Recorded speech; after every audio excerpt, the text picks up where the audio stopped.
বিশ্বনবী নামাজ পড়ছেন, সিজদায় পড়ে আছেন, হঠাৎ করে লাদাগাতহু আকরাব, একটা বিচ্ছু পোকা এসে বিশ্বনবীর হাতের মধ্যে কামড় দিয়েছে।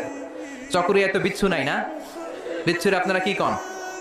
হ্যাঁ, বিচ্ছু হদ্দে বিচ্ছু, আচ্ছা বিচ্ছু। এই বিচ্ছু পোকা কামড় দিয়েছে বিশ্বনবীর হাতে, প্রচন্ড ব্যথা পাচ্ছেন বিশ্বনবী। ব্যথার চোটে নামাজ শেষ করে বললেন লানাতুল্লাহি আলাল আকরাব, আল্লাহ লানত এই বিচ্ছুর উপর।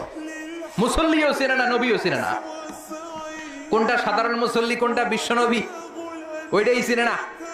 কি করবে? বিশ্বনবী বললেন লবণের পানি আনো।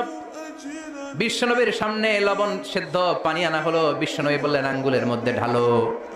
বিশ্বনবীর ব্যথা পাওয়া আঙ্গুলের মধ্যে ইনফেক্টেড জায়গায় গরম পানি ঢালতে শুরু করা হলো। বিশ্বনবী পড়তে আরম্ভ করলেন কুল হুয়াল্লাহু আহাদ আল্লাহুস সামাদ লাম ইয়ালিদ ওয়া লাম ইউলাদ।